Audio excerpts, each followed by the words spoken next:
guys! Welcome back to my channel, and today is gagawin natin yung ating bleached hair. Gagawin natin siyang metallic or silver gray na hair. So, if you want to know how, just keep on watching.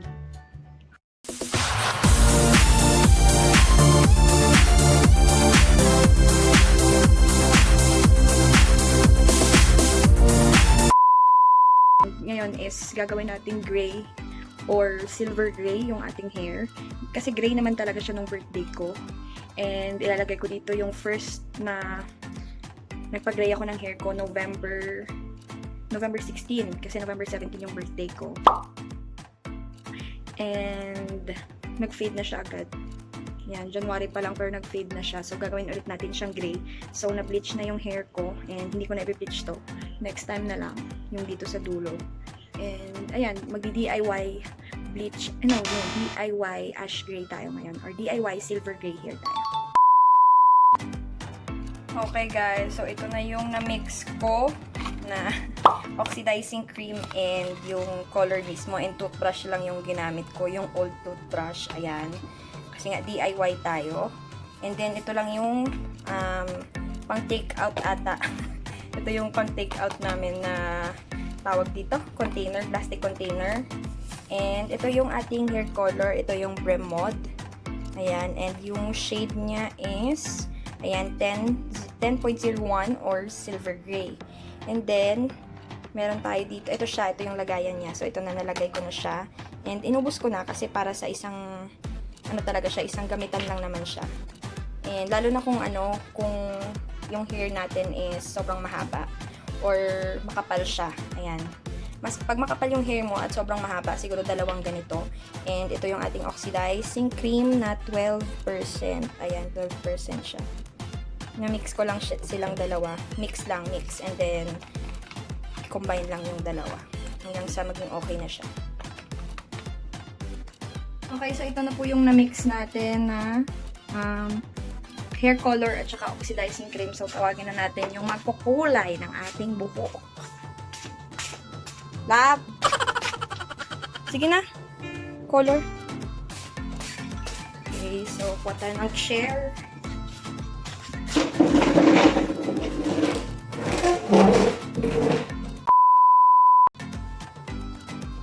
Ayan guys, so first is hatiin muna natin yung hair natin. Like this. Kung saan lang yung komportable kayo na hati. Ayan. Ayan, ito sa akin. Ayan. So, i-section nyo siya, katulad nito.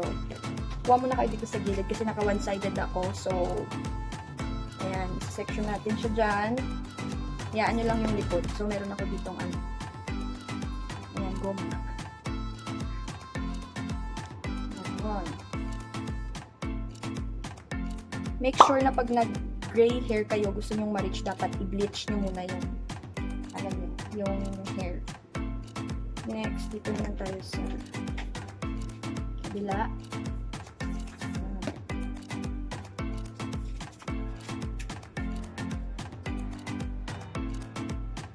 Ayan, tinali ko lang siya. And then, yung next is sa likod.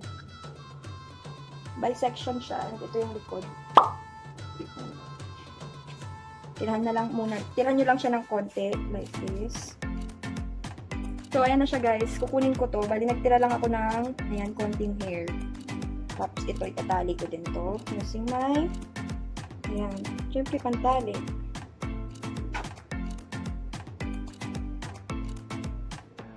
Naging kulot yung hair ko kasi na-braid ko siya. Ayan. So, tawagin na natin yung magkukulay sa ating buhok. Yan na po yung ating hairstylist. Nagtatrabaho siya sa Esto Chorba Salon.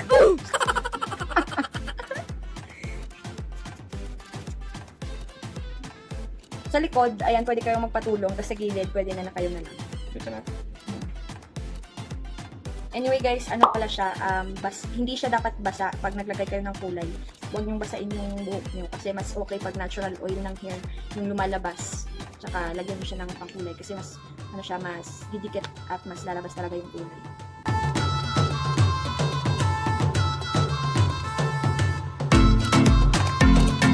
Ayan, sa mga nababother pala sa mata ko, guys, isa lang yung contact lens ko. Nawala yung isa. So, bear with me.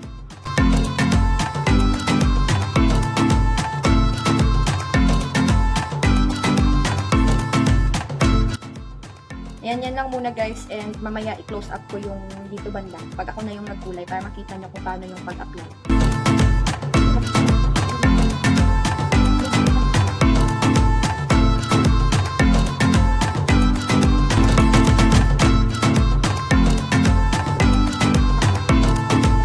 A few inches later. Okay guys, so unahin ko na lang dito sa gilid para at least kahit maubos yung yung pakulay ko is at least tapos na yung dito sa harap. Kasi ito lang naman yung importante. Ayan, so itali ko muna siya.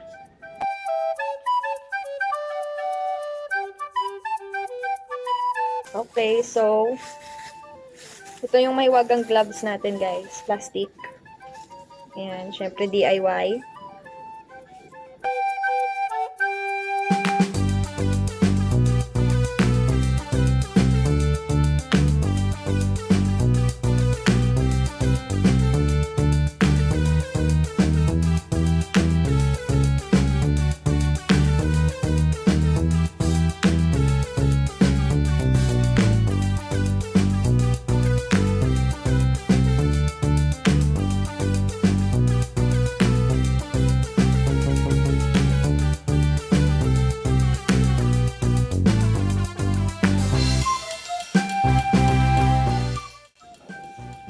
Okay, next session na tayo. Next section rather.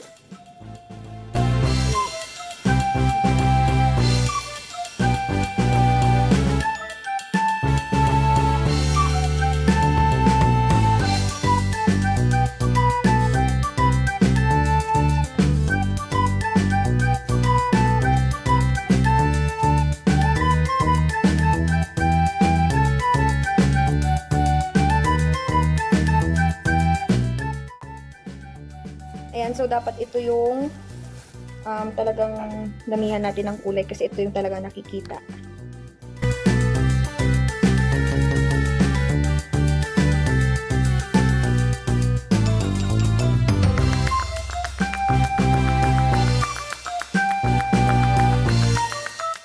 Suklay-suklay natin para pumasok talaga yung gamot. Ayan.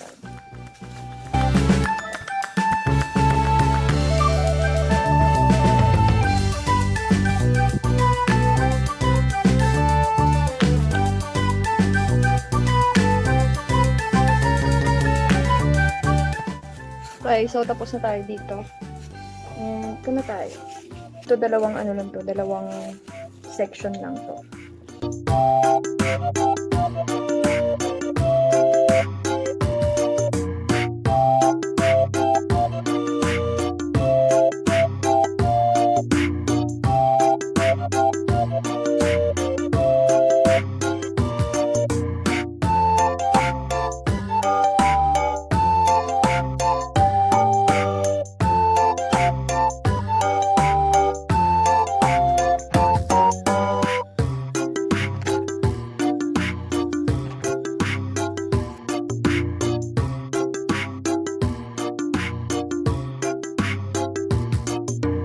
So, tapos na yung dito na section.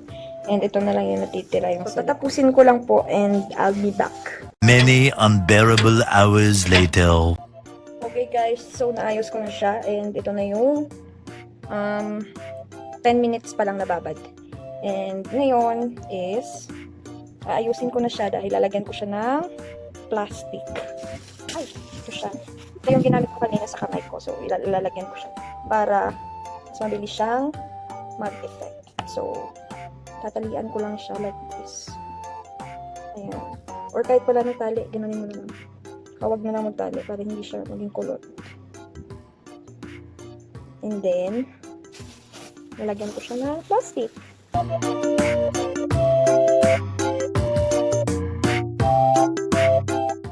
So, ibababad ko siya ng 30 minutes hanggang sa ma-achieve ko na yung gusto kong kulay, and I'll be back.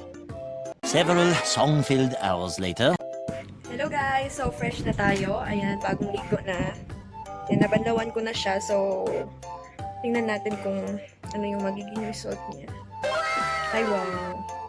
Ayan na. So, pagbasa pa siya, ganyan yung kulay niya. Cream silk lang na kulay pink yung nilagay ko nung binanlawan ko siya. And ito na yung silver gray na kulay kung basa. So, titignan natin mamaya pag natuyo na siya and paplansyahin natin para kasi may tugtog naman ako. So, mag-aura-aurahan tayo, mag-makeup tayo and tingnan nyo na lang yung resulta. I'll be back!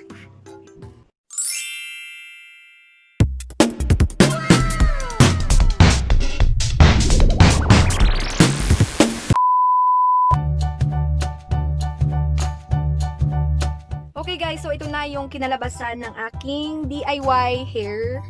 DIY silver gray hair. Yan. And yes, ngayon na ako nakapag-film kasi nga tumugtog na kami kanina. So wala na akong time. 4 p.m., 4:40 ata. Nag-start na kaming tumugtog. So after ko pinlansya yung hair ko, ayan, nag-makeup na ako and then tumugtog na kami. So maganda siya. Oo, maganda siya. Yung Bremod na silver gray. Ayan. Lalo na kung itapat mo siya sa sunlight or sa natural lighting, okay na okay yung resulta niya. As in, ito siya sa malapitan. And I guess, sa ring light ko din, hindi siya super, tawag dito, hindi siya visible yung kulay dahil sa camera. Ayan.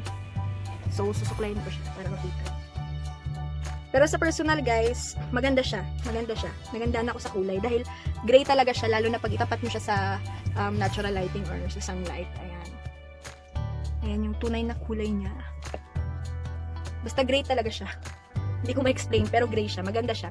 So, binili ko siya sa Shopee. I-search nyo lang yung Bremod hair color na silver gray. And metallic gray pwede na din. So, sana nagustuhan nyo and may natutunan kayo sa video na ito. And siguro dito ko na i-end yung aking video for today. So, thank you so much guys for watching. And see you again on my next tutorial video. Bye!